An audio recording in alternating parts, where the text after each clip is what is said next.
I wanted to ask you about another thing you wrote in your book, Mitt Romney, and that is you warn against the temptations of populism. And again, this is something that can afflict both parties. Oh, you're absolutely right, Neil.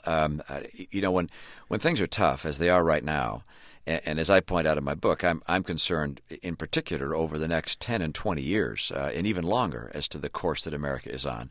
But in circumstances like this, people are apt, and we're all in this boat, to see if there's not somebody we can blame, whether it's a politician or whether it's Wall Street bankers or mortgage bankers or mortgage brokers, that is, or immigrants or some small group that can be scapegoated, and that's done both on the left and on the right. And I've seen people in both parties who've probably succumbed to that over time. And we recognize that this scapegoating and demonizing of certain members of our society, that's never built a great country. It's never built a great economy.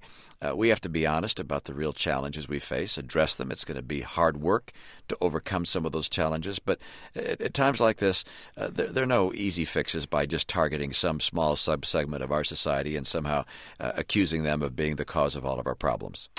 In that clip we played from your address to the CPAC conference, you said that President Obama was not paying enough attention to American security. What's wrong with his policy in Afghanistan? Well, let's talk about piece by piece. But Afghanistan first. I was pleased that the president made the decision to take action to root out the Taliban in Afghanistan. I think he made a couple of errors, even in doing so, that makes it a little more difficult, or potentially substantially more difficult, for our troops to be successful there. Number one, when the military came and said we need a minimum of 40,000 more troops, I would not have been inclined to cut that to 30,000. My inclination would be to give them at least 40 or maybe 50,000. Number two, I would not have announced the date we're going to start pulling people out. I think that makes it more difficult at the time you're just adding troops. And number three, one of the most essential ingredients for a successful counterinsurgency effort is for the people to believe in the credibility of their leadership. And we were in the country at the time the elections for presidency were being held, and we did not do the job necessary to assure that those elections were seen as being fair and honest. And so President Karzai does not have the kind of universal support of his people that you would have hoped for in this kind of setting. So our troops have a much tougher job as a result of those errors. But more broadly, the president's tour of apology, where he accused America of being dismissive and divisive and arrogant and having acted without the concern of others and even dictating to other nations, I think that has not encouraged other nations to draw closer to us. I think it's kindled fires of anger against America in some corners. The president said he was going to meet with Ahmadinejad, Kim Jong-il, Chavez, Castro, all in his first year. His open hand has been met with a clenched fist. If you will, the kumbaya approach to foreign affairs in dealing with some of these very repressive regimes has not borne fruit. We're talking with Mitt Romney. His new book is No Apology, The Case for American Greatness. You're listening to The Political Junkie on Talk of the Nation from NPR News. Ken?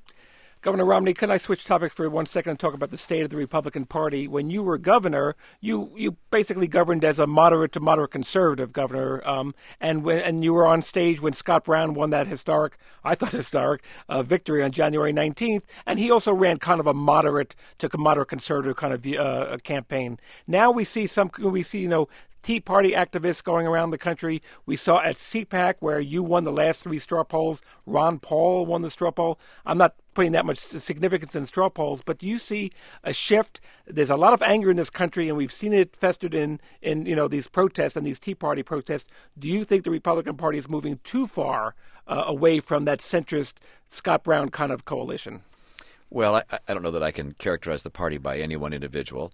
I do believe that the nation as a whole is a center-right nation, that it has not moved either to the left or to the right. But I think having watched this president, particularly in the area of spending and borrowing, that's been a topic Republicans have talked about for decades without a lot of success. Most people don't pay a lot of attention to that.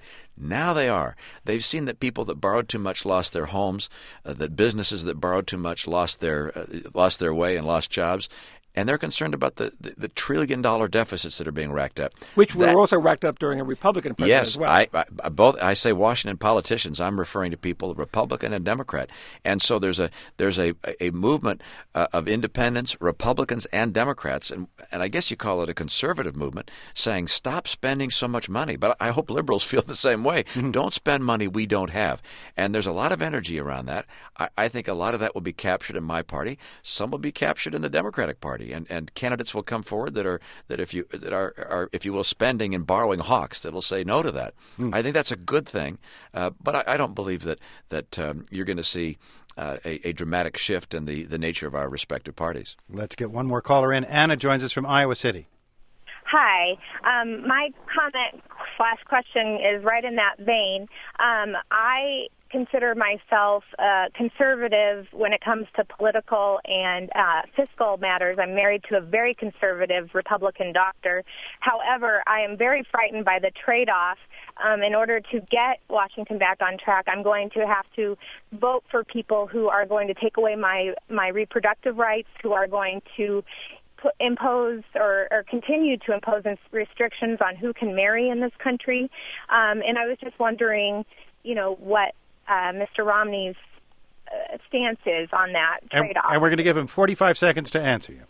Well, the plus of having two parties and basically two candidates run for office is that we don't have a highly fractured system where the most extreme vote can be the tiebreaker and where the country is required to bounce from guardrail to guardrail. The disadvantage in having only two parties is that the person that you vote for isn't going to agree with you on 100% of the issues, and so you have to make that tough choice of who do I agree with most, and most likely the Republican nominee will be a pro-life nominee who believes, as President Obama does, by the way, that marriage should be between a man and a woman.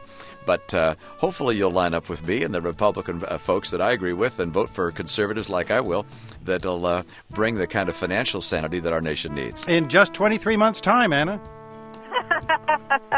Thanks, Anna. Keep my fingers crossed. All right, okay. Bye-bye. And Governor Romney, thanks so much for being with us today. Thanks so much, Neil. Ken, good to be with you. The name of the book is No Apology, The Case for American Greatness. You can read an excerpt at npr.org. Just click on Talk of the Nation.